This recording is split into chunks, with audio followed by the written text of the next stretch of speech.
Alors, bienvenue. Aujourd'hui, on va s'attaquer à un phénomène que, soyons honnêtes, tout le monde connaît un peu. Ces fameuses fuites d'argent, celles qui sont invisibles mais qui vident nos finances sans qu'on s'en aperçoive vraiment. L'idée, c'est qu'on va apprendre ensemble à les repérer et surtout à les boucher. C'est le grand classique, non? Cette sensation frustrante de travailler d'arrache-pied et à la fin du mois, de regarder son compte en banque en se disant « Mais où est passé l'argent ?» On a l'impression qu'il s'évapore tout simplement. Et vous savez, cette métaphore du robinet qui fuit, elle est juste parfaite. Parce que bien souvent, ce ne sont pas les énormes dépenses qui posent problème. Non, c'est plutôt cette accumulation de tout petits goutte à goutte, des fuites presque imperceptibles au jour le jour, mais qui à la fin finissent par vider le réservoir. Prenons un exemple tout bête, le petit café du matin, la pâtisserie. Ça paraît anodin, 3 fois rien. Sauf que quelques euros par jour, eh bien ça fait facilement 50, voire plus, qui ont disparu à la fin du mois. Et sur une année, ça peut monter à plus de 600 euros. C'est typiquement une de ces fuites qu'on ne voit pas.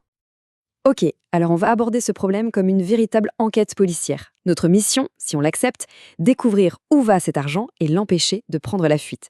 Il est temps d'enfiler son impair de détective.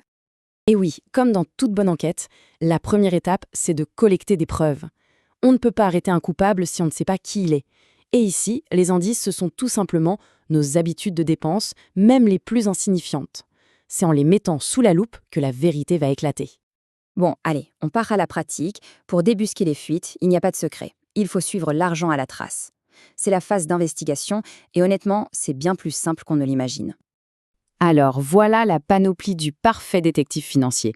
Pas besoin d'équipement sophistiqué, hein. Un simple petit carnet ou une note sur son téléphone, ça fait parfaitement l'affaire.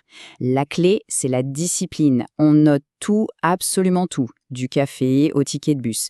Et chaque soir, on prend 2 minutes pour relire les notes du jour. C'est comme ça qu'on commence à assembler les pièces du puzzle. Et ce qui est assez bluffant, c'est que ça va très, très vite. Il ne faut pas des mois. En une petite semaine, des schémas, des habitudes de dépenses qui étaient totalement invisibles avant, eh bien, ils sautent aux yeux. L'enquête commence déjà à payer. Maintenant que les indices sont sur la table, il est temps de passer à l'identification des suspects. Qui sont les principaux coupables qui siphonnent le budget? Et le suspect numéro 1, le plus souvent, c'est l'achat émotionnel. C'est ce gadget qu'on voit en ligne après une journée stressante, ou ce vêtement acheté sur un coup de tête pour se remonter le moral. Le plaisir est là, sur le moment, mais il est super bref. Et souvent, il est suivi d'un petit regret, et l'objet finit oublié au fond d'un placard. Cette comparaison, elle est parlante. D'un côté, on a une dépense impulsive, réactive, qui soulage une envie de l'instant. De l'autre, une approche réfléchie, proactive, qui répond à un vrai besoin et qui construit quelque chose pour l'avenir. Le vrai défi, c'est de réussir à basculer de plus en plus souvent de la première catégorie à la seconde. Et bien sûr, il faut savoir que le terrain de jeu est un peu piégé. Les magasins sont entièrement conçus pour nous pousser à ces achats impulsifs. Tout est calculé, les produits de première nécessité au fond pour nous faire traverser tout le magasin, les friandises juste à côté des caisses. Le simple fait de connaître ces astuces, c'est déjà un bon moyen de déjouer les pièges. Voilà, l'enquête est terminée, les coupables sont identifiés. Il est temps maintenant de passer à la phase de construction. Comment on bâtit une forteresse pour protéger ses finances? Ça, c'est une idée super importante à garder en tête. On a tendance à voir le mot budget comme une contrainte, une privation. Mais en fait, c'est tout l'inverse. C'est un outil de pouvoir, c'est reprendre les commandes et décider activement où son argent doit aller, au lieu de le regarder s'échapper sans rien dire. Et concrètement, ça peut ressembler à ça. Pas besoin d'un truc hyper complexe. On liste ce qui rentre, on soustrait les dépenses obligatoires, on alloue une somme pour les dépenses qui varient, et le plus important, on se fixe un objectif d'épargne. D'un seul coup, ça apporte une clarté incroyable.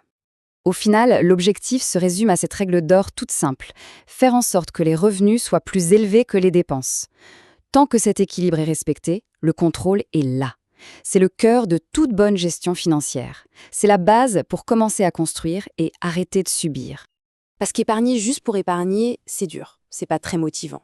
Mais quand l'épargne sert un but précis, un projet qui nous tient à cœur, ah là, la magie opère. C'est sans doute le changement de perspective le plus puissant. Chaque euro qu'on met de côté, ce n'est pas un euro perdu pour aujourd'hui. Non, c'est un euro investi pour construire l'avenir qu'on désire vraiment.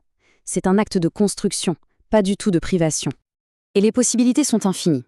Que ce soit pour un fonds de sécurité, un voyage de rêve, un projet professionnel, le fait de donner un nom, un visage à son objectif d'épargne, ça transforme complètement la démarche.